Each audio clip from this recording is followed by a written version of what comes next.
Hello दोस्तों, स्वागत है आपका मेरे चैनल पर। तो आज हम बात करेंगे HTML पार्ट 3 के बारे में, जिसके अंदर हम हेडिंग और पैराग्राफ टैग्स के बारे में जानेंगे। तो चलिए देखते हैं।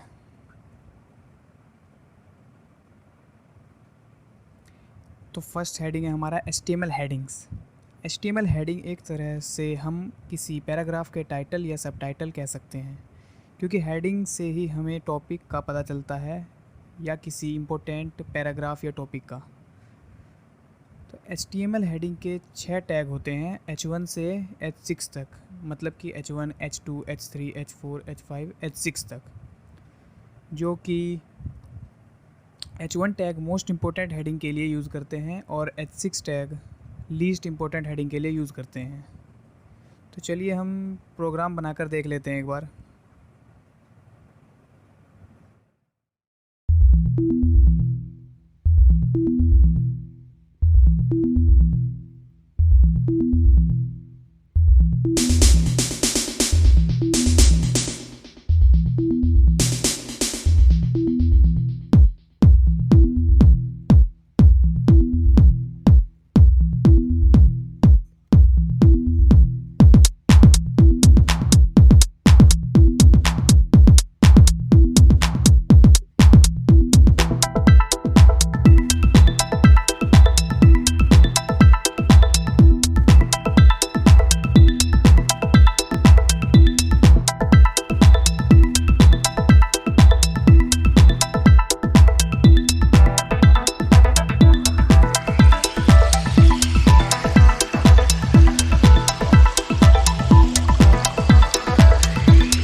तो heading are important.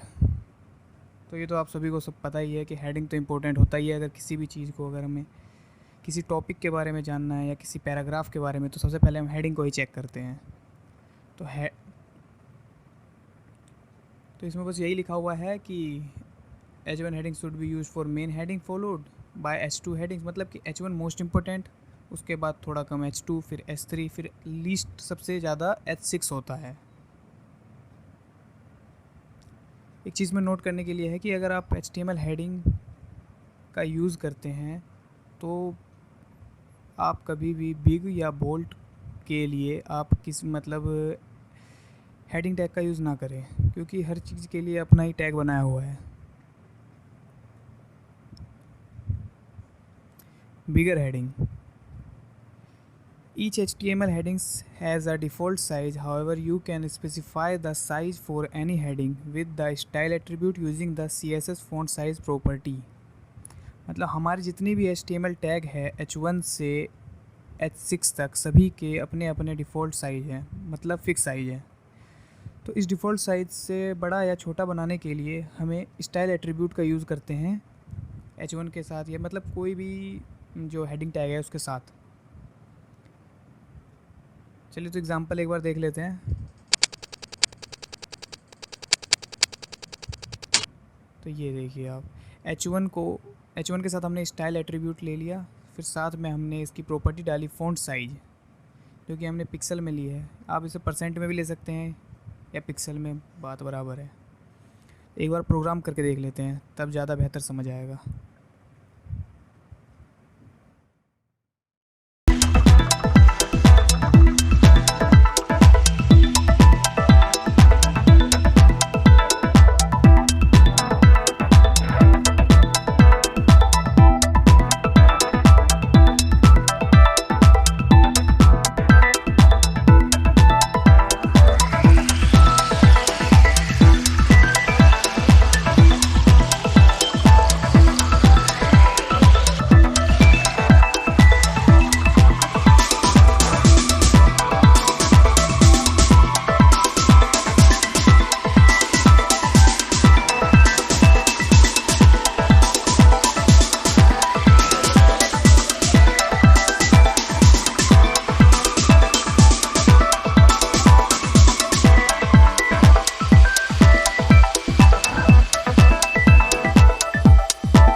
Next topic is HTML paragraph.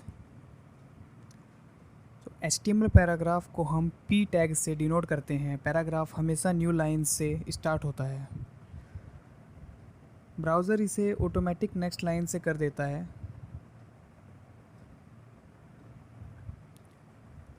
मतलब कि अगर हम P टैग को, जैसे हम देखिए अभी एग्ज़ाम्पल ले लेते हैं हम,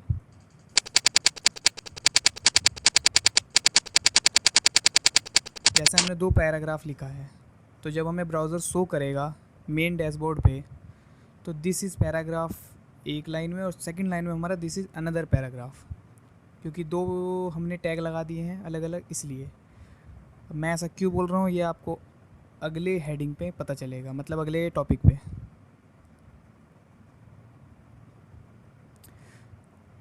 प्रोग्राम बनाकर देख लेते हैं हम एक बार इसका।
HTML डिस्प्ले का ये मतलब है कि जब हम कोड लिख रहे होंगे, अगर आप टेक्स्ट के बीच में ज़्यादा स्पेस या ज़्यादा लाइन देते हैं तो ब्राउज़र ऑटोमेटिक उन स्पेस और एक्स्ट्रा लाइन को रिमूव कर देता है। इसके लिए भी एक टैग बनाया हुआ है।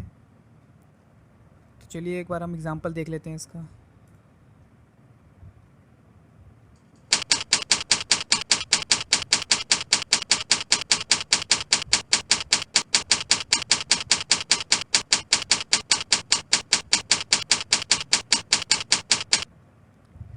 तो इसमें देख सकते हैं कि हमने बहुत सारी लाइन, मतलब एक तरह से पोएम टाइप हमने लिख दी है, लेकिन जब आउटपुट आएगा ये सभी के सब एक लाइन में आ जाएंगे। और इसमें हमने जितना स्पेस दिया, स्पेस भी ख़त्म हो जाएगा, साथ ही ये जितने भी हमने लाइन लिखे ये भी ख़त्म हो जाएंगे। तो एक बार मैं आपको आउटपुट दिखा देता हूँ इसके प्रोग्राम बना करके।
तो HTML horizontal rule.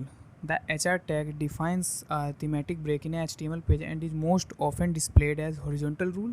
The HR element is used to separate content in an HTML page.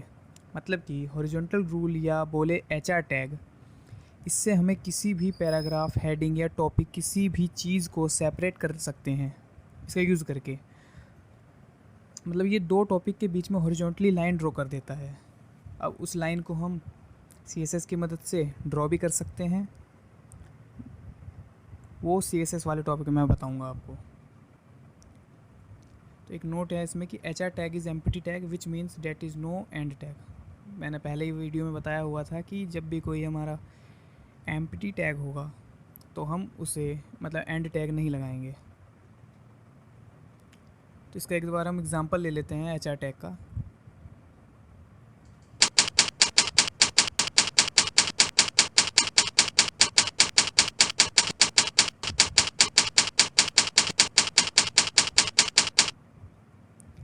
चलिए फिर हम इसका प्रोग्राम बना करके एक बार हम इसे नोटपैड में आउटपुट भी इसका लेके दिखा देता हूँ मैं।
Next topic is HTML line break.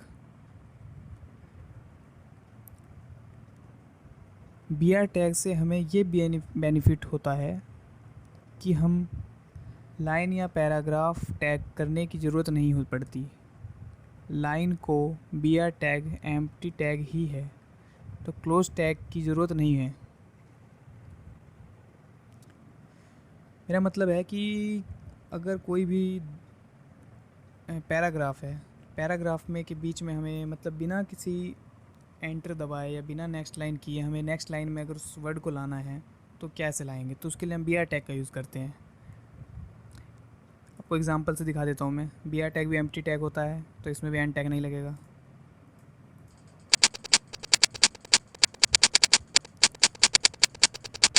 तो इसमें क्या होगा कि दिस इज़ जो है ये एक लाइन में, फिर BR के बाद फिर अ पैराग्राफ ये अलग लाइन में हो जाएगा, फिर विद लाइन ब्रेक्स ये नेक्स्ट लाइन में हो जाएगा। चलिए एक बार प्रोग्राम बनाते हैं हम नोटपैड पे, फिर इसके आउटपुट दिखाता हूँ।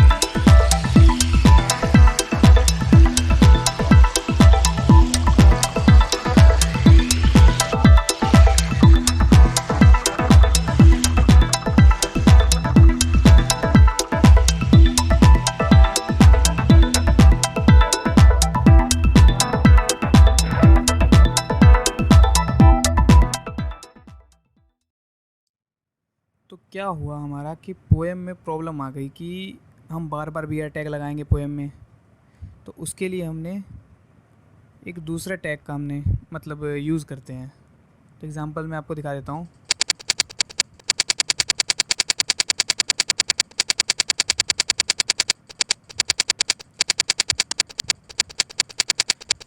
तो मैंने पहले ही बता दिया था कि हम जितने भी इसमें स्पेस दे रहे हैं या फिर नेक्स्ट लाइन दे रहे हैं, ये सब के सब एक लाइन में आ जाएंगे जब हम आउटपुट देखेंगे इसका डैशबोर्ड पे ब्राउज़र के।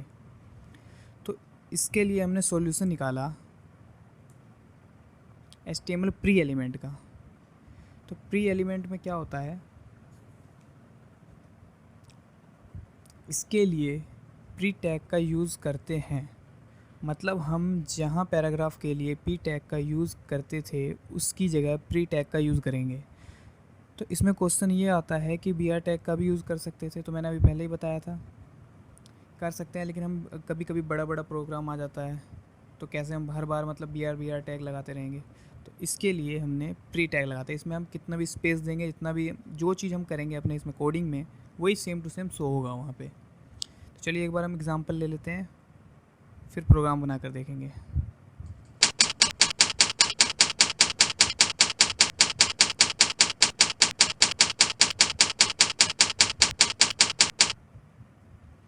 तो ये हमने जैसा कोड लिखा है एज़ इट इज़ बिल्कुल यही शो होगा आपके डैशबोर्ड पे, ब्राउज़र के आउटपुट में भी। तो मैं आपको प्रोग्राम बना करके दिखा देता हूँ एक बार।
तो आज के ट्यूटोरियल में बस इतना ही। अगर वीडियो अच्छी लगी हो तो लाइक का बटन दबा दें, और प्रोग्राम से रिलेटेड वीडियो के लिए मेरे चैनल को सब्सक्राइब कर सकते हैं। Thank you.